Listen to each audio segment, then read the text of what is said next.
নমস্কাৰ ছাত্ৰ ছাত্ৰীসকল আজি মই তোমালোকক এটা অতি গুৰুত্বপূৰ্ণ নিয়ম শিকাবলৈ লৈছো এইটো হল ভগ্নাংশৰ যোগ বিয়োগ এইটো কোনো অনুশীলনীৰ অংক নহয় কিন্তু এই অংকটো তোমালোকে নিয়ম নজনাৰ কাৰণে ক্লাছৰ শিক্ষকে শিকাই থাকিলে তোমালোকে অংকটো বুজি নোপোৱা হেয়ে মই আজি হৰণ অংকৰ এই ভগ্নাংশৰ নিয়মটো দি তোমালোকে খুব ভালদৰে চাই লবা কিন্তু আৰু এইটো খুবেই লাগতিয়াল আৰু ক্লাছ 8 9 10 তিনিওটা ক্লাছৰ ছাত্ৰ ছাত্ৰীয়ে এই নিয়মটো ভালদৰে চাবা এইটো দিছো মই 1 নম্বৰ নিয়মত কি দিছো ইয়াত দিছো 3/5 + 2/5 ইয়াতে তল দুটা আমাৰ একে আছে মই ইয়াতে লিখি দিছো তল দুটা একে হলে ওপৰৰ সংখ্যা দুটা একে থাকে যেহেতু তল দুটা একে তুমি দুটা পাছৰ হলনি এটা পাছ লোৱা আৰু 3 + 2 3 2 কিমান হল 5 5 আছে কাটিলে কিমান হল 1 এইটো চোৱাইবাৰ ইয়াৰো কি কৰিম আমি দুটা হাতৰ হলনি এটা হাত আৰু 3 - কি দিম আমি 2 3 - 2 1 বাই কিমান হল 7 এইটো অতি সহজ কিন্তু এই নিয়মটো যদি তোমালোকে ক্লাছ 10ৰ ছাত্ৰ ছাত্ৰী পোৱা তোমালোকে কেনেকৈ পাবা যে তলত আছে ধৰি লওক cos থিটা ওপৰত আছে 1 আৰু আছে cos থিটা ওপৰত আছে ধৰি লওক sin স্কয়াৰ থিটা তেতিয়া তোমালোকে মনত পেলাবা যে এইটো আছিল আমাৰ 1 নম্বৰ নিয়ম কিয় 1 নম্বৰ নিয়ম তল দুটা একে হলে এটো 1 নম্বৰ নিয়ম বুলি আমি ধৰি লম মইটো তোমালোকক মনত ৰখাৰ কাৰণে কৈ দিছো যে তল দুটা যেহেতু একে তোমালোকে দুটা cos থিটাৰ হলনি এটা cos থিটা লোৱা আৰু ওপৰৰ দুটা যেহেতু আমাৰ সংখ্যা একে থাকে তেতিয়া কি হ'ব 1 - sin স্কয়াৰ থিটা 1 - sin স্কয়াৰ থিটা মানে হ'ব আমাৰ কিমান cos স্কয়াৰ থিটা ইয়াতো আছে কি থিটা cos থিটা কাটা যাতে আমাৰ উত্তৰ ওলাব cos থিটা হৈ গ'ল এইটো আমাৰ হয় 1 নম্বৰ নিয়ম 1 নম্বৰ নিয়মটো একেবাৰে সহজ তল দুটা একে থাকিলে তোমালোকে সেই দুটাৰ হলনি এটা সংখ্যা লবা এই দুটা সংখ্যাৰ হলনি এটা আৰু cos থিটাৰ হলনি তোমালোকে কি লবা এটা সংখ্যা লবা এইবাৰ মই তোমালোকক 2 নম্বৰ নিয়মটো শিকাম এইবাৰ 2 নম্বৰ নিয়মটো শিকাম এইবাৰ 2 নম্বৰ নিয়মটো অলপ টান ভালদৰে চাবা ইয়াত আমাৰ আছে যে 1/4 + 2/3 তল দুটা একে নহয় ইয়াতো আমাৰ তল দুটা একে নহয় এতিয়া আমাৰ তল দুটা একে নহলে তাক আমি একে কৰি ল'ব লাগে সমান কৰি ল'ব লাগিব তেতিয়া আমি কি কৰিম একদম সহজ নিয়ম তোমালোকে ইয়াত যেটো ডাঙৰ সংখ্যা তাৰ পূৰণ নেউতা মাতা 4 × 4 4 2 × 8 4 3 × 12 4 4 × 16 চাৰিটা লিখি লোৱা লিখি এবাৰ 3 ভাগ মাতা 3 × 3 3 2 × 6 3 3 × 9 3 4 × 12 কত মিলি গল 12ত মিলি গল তাৰ মানে ইয়াৰ লসাগু কিমান হ'ব 12 এবাৰ এইটো দেখিছো আমি এইটোটো এবাৰ কি হ'ব আটাইতকৈ ডাঙৰ সংখ্যা কোনটো 6 পূৰণ নেউতা মাতা 6 × 6 6 2 × 12 6 3 × 18 এবাৰ 4টো মাতি চোৱা 4 × 4 4 2 × 8 4 3 × কিমান হল 12 এইবাৰো আমাৰ 4 আৰু 6 লসাগু তেতিয়া হলে 12 হ'ব ইয়াত দেখিছো 6 আৰু কিমান 8 দেখিছো গতিকে ইয়াত ডাঙৰ সংখ্যা কোনটো আমাৰ 8টো গতিকে আমি 8ৰ পূৰণ নেউতা মাতিম 8 1 × 8 8 2 × 16 8 3 × 24 8 4 × 32 এইবাৰ 4টা লিখি ললা এবাৰ 6টো মাতা 6 × 6 6 2 × 12 6 3 × 18 6 4 × 24 কত মিলি গল 24ত মিলি গল ভালদৰে গুৰুত্ব দিবা সেইকাৰণে আমাৰ কিমান হ'ব ইয়াৰ লসাগু 24 হ'ব তোমালোকক ক্লাছ 5ত কিন্তু কি শিকাইছিল ছাৰতে যেনেকৈ ছুটি নিয়মে হৰণ কৰি ল'ব লাগে তাৰ পিছত ওলাব লাগে তাক কৰি আমাৰ সহজ উপায় এইটো যে ডাঙৰটোৰ পূৰণ এটা খন মাতিম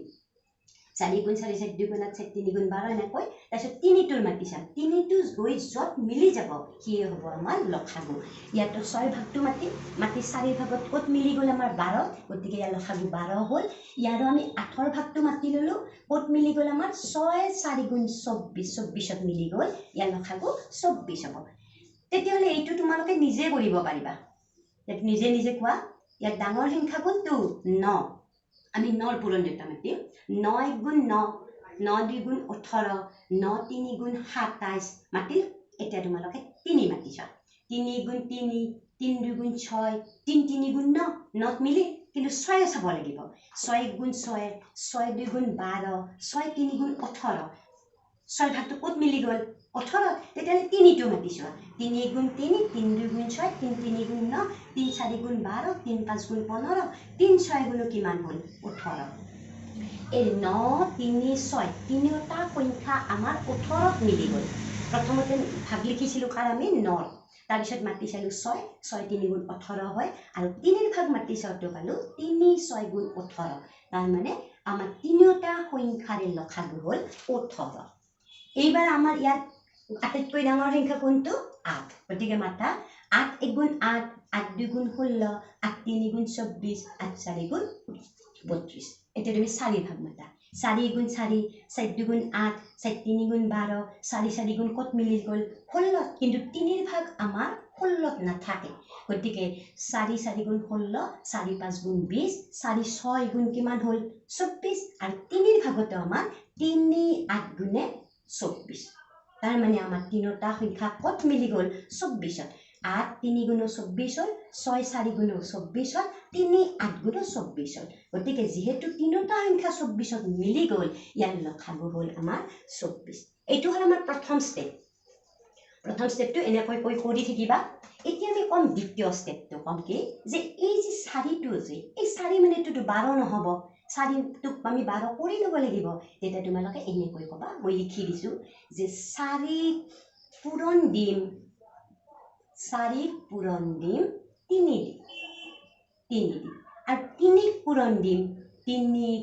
পূৰণ দিম কিহেৰে 4ৰে ইয়াক 3ৰে 4 পূৰণ দিম 3ৰে আৰু 3 পূৰণ দিম কিহেৰে 4ৰে যেহেতু আমি 4 পূৰণ দিম 3ৰে এই 3টোৰে তুমি একক পূৰণ কৰি দিয়া 3 1 গুণ 3 আৰু 3ক যেহেতু আমি 4ৰে পূৰণ দিম এই 4টোৰে তুমি 2ক পূৰণ দি দিয়া 4 2 গুণ কিমান হ'ল 8 8 3 তোমাৰ কিমান হ'ল 11 12 গুণ 11 ইয়াত হয়তো বুজি পোৱা নাই তোমালোকে এইবাৰ তোমালোকে এইটো চাবা এটাত বুজি নাপাবও বাৰু এইবাৰ তোমালোকে কোৱা কিমান হৈছে লখাগু 12 6 কোৱা 6 পূৰণ দিম কিমানেৰে পূৰণ দিম আমি 6 ভাগ মাতা 6 গুণ 6 6 2 গুণ 12 কিমানেৰে দিম আমি 2 দিম আৰু 4 পূৰণ দিম কিমানে দিম 3 দিম কাৰণ কিয় 4 6 2 গুণ 12 হ'ব 4 3 গুণ 12 হ'ব তোমালোকে বেলেগ বেলেগ সংখ্যা হ'ব নোৱাৰিবা যে 6 পূৰণ দিম 5ৰে 4 পূৰণ দিম 4ৰে হেনেকৈ নহয় 6 পূৰণ দিম কিহেৰে যে যিটো পূৰণ অংকত 12 ওলাব 6 পূৰণ দিম 2ৰে আৰু 4 পূৰণ দিম কিমানেৰে 3ৰে এতিয়া তোমালোকে কৰা ওপৰৰ সংখ্যাটোৰে ওপৰক পূৰণ কৰা 2 1 গুণ 2 আৰু এই তলৰ সংখ্যাটোৰে দ্বিতীয়টো পূৰণ কৰা 3 3 গুণ কিমান হ'ল 9 গতিকে 12 ভাগৰ কিমান হ'ল 11 আগৰ নিচিনাকৈ ইয়াক কোৱা কিমান হ'ব লাগিব পূৰণটো আমাৰ 24 কৈ যোৱা 6 পূৰণ দিম কিমানেৰে 4ৰে কাৰণ 6 4 গুণ 24 8ক পূৰণ দিম কিমানেৰে 3ৰে কাৰণ 8 3 গুণে 24 মিলি গ'ল এতিয়া তোমালোকে এই 5ৰে 4 পূৰণ দিয়া 5 4 গুণ 20 আৰু এই 3টোৰে 3ক পূৰণ দিয়া 3 3 গুণ কিমান হ'ল 9 20ৰ 9 গ'লে থাকিল 11 24 ভাগে 11 হৈ গ'ল ইয়াতো আমি কম কি যে ইয়াৰ লখাগু হৈছে কিমান আমাৰ 18 হৈছে যেহেতু 18 হ'ল এটা কৈ যোৱা যে 6 পূৰণ দিম কিমানেৰে 3ৰে কাৰণ 6 3 গুণ 18 3ক পূৰণ দিম কিমানেৰে 6ৰে কাৰণ 3 6 গুণ 18 9ক পূৰণ দিম কিমানেৰে 2ৰে কাৰণ 9 2 গুণ 18 প্ৰথমতে তোমালোকে এনেকৈ লিখি লোৱা লিখি ললো এতিয়া আমি প্ৰথমটোৰে প্ৰথমটোক পূৰণ দিম 3 1 গুণ 3 দ্বিতীয়টোৰে দ্বিতীয়টোক দিম 6 2 গুণ 12 তৃতীয়টোৰে তৃতীয়ক দিম 2 1 গুণ 2 12 3 কিমান হ'ল 15 2 এইখিনি একো দিগদাৰি নাই এইখিনি কৰি দিবা প্ৰথম কথা জানিব লাগে এইখিনিহে আহাৰ 3 আৰু আমাৰ কি হৈছে লখাগু 24 গতিকে কৈ যোৱা যে 3 পূৰণ দিম 8ৰে 4 পূৰণ দিম 6ৰে কাৰণ 3 8 গুণ 24 4 6 গুণে 24 8ক পূৰণ দিম কিমানেৰে 3ৰে 8 3 গুণে 24 এতিয়া তুমি প্ৰথমটোৰে প্ৰথমটোক দিয়া 8 2 গুণ 16 6ৰে 5ক দিয়া 6 5 গুণ 30 3ৰে 1ক দিয়া 3 1 গুণে 3 কিমান হ'ল 6 3 9 3 1 4 24 24 ভাগৰ 49 এতিয়া আমি ইয়াৰ পৰা আমি কি বুজিলো যে যিটো আমাৰ প্ৰথমতে লখাগু উলিয়াব লাগে সেইটো এটা বেলেগ ষ্টেপ আমি কৰিম কি ইয়াত ডাঙৰটোৰ পূৰণীয়তাখন মাতি চাম তোমালোকে গণিতটো বাৰে বাৰে চোৱা বাৰে বাৰে চালেহে বুজি পাবা এইটো এতিয়া আমাৰ যদি ক্লাছ 10ৰ অংক হয় এতিয়া 10ৰ অংক হলে আমাৰ কি হ'ব ধৰি ল যে তলত আছে তোমাৰ sin থিটা ওপৰত আছে ধৰি ল cos থিটা ইয়াতে আছে তলত কি থিটা আছে ধৰি ল cos থিটা ওপৰত আছে কিমান থিটা sin থিটা এইটো কেই নম্বৰ নিয়ম আমাৰ মই শিকোৱা মতে 2 নম্বৰ নিয়ম কিয়নো তলৰ সংখ্যা দুটা নিমিলে তেতিয়া মই আগৰ নিচিনা কোৱা যে ইয়াক ইয়াদি পূৰণ কৰিম আমি sin থিটা ইনটু cos থিটা দিলো ইয়া ইনটু কৰিলো ইয়াত যেহেতু 6 2 12 হয় ইয়াত sin থিটা cos থিটাৰ কোনো পূৰণতা নাথাকে গতিকে sin থিটা ইনটু cos থিটা লিখিম এতিয়া তোমালোকে কোৱা যে sin থিটাক পূৰণ দিম কিহেৰে cos থিটাৰে আৰু cos থিটাটোক পূৰণ দিম কিমানেৰে sin থিটাৰে সাইনক পূৰণ দিলো cosৰে আৰু cosক পূৰণ দিলো সাইনেৰে এতিয়া cosৰে cosক পূৰণ কৰা cos স্কয়াৰ থিটা সাইনেৰে সাইনক পূৰণ কৰা sin স্কয়াৰ থিটা sin স্কয়াৰ থিটা প্লাস cos স্কয়াৰ থিটা ইকুৱেল কি হৈ গল আমাৰ sin থিটা ইনটু cos থিটা ক্লাস 10ত তোমালোকৰ এনে কৰিবা বা কথাটো কিন্তু একে ইয়াতে হয়তো সংখ্যা আছে ইয়াতে sin থিটা আৰু cos থিটা আছে কিন্তু তোমাৰ কেই নম্বৰ নিয়ম আমাৰ এইটো 2 নম্বৰ নিয়ম কিয় আৰু তল দুটা বেলেগ বেলেগ হলে এইটো 2 নম্বৰ নিয়ম বুলি কয় আৰু পতে তোমালোকে এনে কৈ কবা সাইনক পূৰণ দিম cosৰে cosক পূৰণ দিম সাইনেৰে cosে cos স্কয়াৰ সাইনে sin স্কয়াৰ এইটো হৈ গল তোমাৰ 2 নম্বৰ নিয়ম এইবাৰ মই একেলগে তোমালোকক 3 নম্বৰ নিয়মটো শিকাই দিছো 3 নম্বৰ নিয়মৰ ক্ষেত্ৰত কি হ'ব দাদা যে এটা সংখ্যা এতে 3 আছে ধৰি ল আৰু ইয়াত আছে তোমাৰ 5/7 3 - 5/7 আমাৰ ইয়াৰ তলত একো সংখ্যা নাই তেতিয়া তোমালোকে কি কৰিবা চিহ্ন টানি লোৱা ইয়াৰ তলত যিটো সংখ্যা আছে তলত আৰু ই কত আছে জানানে ওপৰত আছে তলৰ সংখ্যাটো তোমাৰ লসাগু হ'ব লসাগু তলৰ সংখ্যাটো লসাগু হ'ব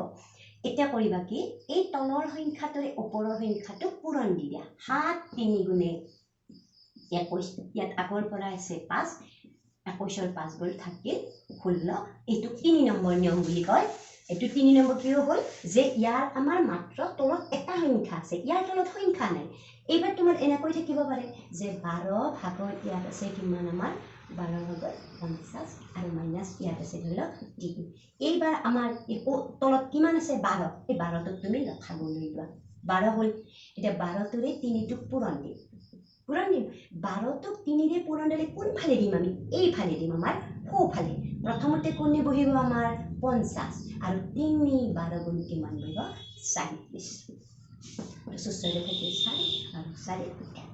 12 গুণ 14 এইটো বলে আমি 3 নম্বৰ নিয়ম এনেকৈ যদি আমাৰ ক্লাস 10ৰ ছাত্ৰ-ছাত্ৰী সকল হয় ক্লাস 10ৰ ছাত্ৰ-ছাত্ৰী সকলৰ sin থিটা থাকে এতিয়া তোমালোকে কি কৰিবা চাবা ইয়াতে আছে ধৰি ল sin থিটা minus 1/sin থিটা এনেকৈ আছে sin থিটা ইয়াতো হে আগৰ নিচিনাকৈ তলত কোনটো আছে ইয়াৰে sin থিটাটো আছে তাক তুমি লসাগু লৈ লোৱা sin থিটা বহুতে ত্ৰিকোণমিতি টান পোৱা কিন্তু একো ডাঙৰ কথা নহয় কোনবাটো 1 নম্বৰ নিয়মত পৰিব কোনবাটো 2 নম্বৰ নিয়মত পৰিব এইটো 3 নম্বৰ নিয়মত পৰিছে কিয় কাৰণ ইয়াৰ তলত একো ভগ্নাংশ নাই এইটো ভগ্নাংশ নহয় এইটো পূৰণ দিয়া সাইনে পূৰণ দিলে কিমান হ'ব আমাৰ sin স্কয়াৰ থিটা আৰু মাইনাস কিমান হ'ল 1 এইটো তোমাৰ ক্লাস 8 ৰ পৰা 10 লৈকে ছাত্ৰ-ছাত্ৰী সকলে ভালদৰে চাবা আৰু এইটো হ'ব তোমালোকৰ 10 ৰ ত্ৰিকোণমিতি গতিকে এইটো কিমান হ'ব আমাৰ 3 নম্বৰ নিয়ম তাৰ ওপৰত যে আমি আকৌ তোমালোকক কেইটামান কথা কৈ দিছো চাবা এই কথাটো বহুতে নাজানো ইয়াত আছে 5 3 ভাগৰ কিমান আছে ধৰি ল 1 এতিয়া এই 5 আৰু 3 5 পূৰণ 3 ভাগৰ 1 আছে আমি কি কৰিম ইয়াক আমি তেতিয়া তোমালোকে মনত ৰাখিবা এই 3 টো কত আছে তলত এই 5 টো কত আছে ওপৰত ভালদৰে মনত ৰাখা 5 1 গুণে 5 5 টো তোমাৰ ওপৰতে বহিব আৰু এই 3 টো যে আছে এই 3 টো তোমাৰ কিন্তু তলত থাকিব হৈছে কাৰণ মাজত এটা পূৰণ চিন আছে এই অংকটোৱে যদি তোমাৰ এনে কৈ থাকে যে 15 পূৰণ 3 ভাগৰ 2 আছে তেতিয়া তোমালোকে কি কৰিবা জানানে এই 3 টোৰে এই 15 টোক হৰণ হৈ আছে গতিকে 3 ৰে 15 টোক আমি কাটি দিম কিমান বাৰ যাব 5 বাৰ মাজত যেহেতু পূৰণ চিন আছে 5 2 গুণে আমাৰ কিমান হ'ব 10 হ'ব কাৰণ 3 ৰে 15 হৰণ হৈ থাকে বহুত ছাত্ৰ ছাত্ৰীয়ে কৰে কি 3 5 গুণ 15 লিখি থয় তলত 15 নিলিখিবা তলত থাকিব 3 ওপৰত 5 1 গুণে 5 আকৌ যদি ইয়াতে 2 এটা থাকে থাকি তেতিয়া 5 2 গুণ কিমান হ'ব 10 হ'ব 10 যদি 3 থাকে 5 3 গুণে কিমান হ'ব 15 হ'ব কিন্তু যদি মাজত পূৰণ চিন নাথাকে তেতিয়া এনেকৈ থাকে ধৰি লওক 5 সমস্ত 3 ভাগৰ 1 এনেকৈ থাকে এইবাৰ কিন্তু কি হ'ব তলৰ 3 টো 3 বহিব বহি 3 5 গুণে 15 15 1 16 3 ভাগৰ 16 গতিকে এইটো নিয়ম আৰু এইটো নিয়ম বুজিবলৈ যত্ন কৰা বহুতৰে এই গণিত কেইটাত উল্টা লাগে গতিকে এইটো কি হ'ব ইয়াক বোলে মিশ্ৰ ভগ্নাংশ গতিকে এইটো পূৰণ হয় ঠিক এইটো নিচিনা এইটো পূৰণ হয় 3 5 গুণ 15 15 একে কিমান হ'ল 16 এইটো হেনে 7 3 গুণ 21 21 ৰ 5 গলে কিমান থাকে আমাৰ 16 ইয়াতে আমাৰ মাইনাস চিহ্ন দেখা পাইছো ইয়াতে কিন্তু এই প্লাস চিহ্ন দেখা নাপাও তথাপি ইয়াতে প্লাস থাকে আৰু ইয়াতে কিন্তু দেখা দেখি এডাল কি চিহ্ন আছে পূৰণ আছে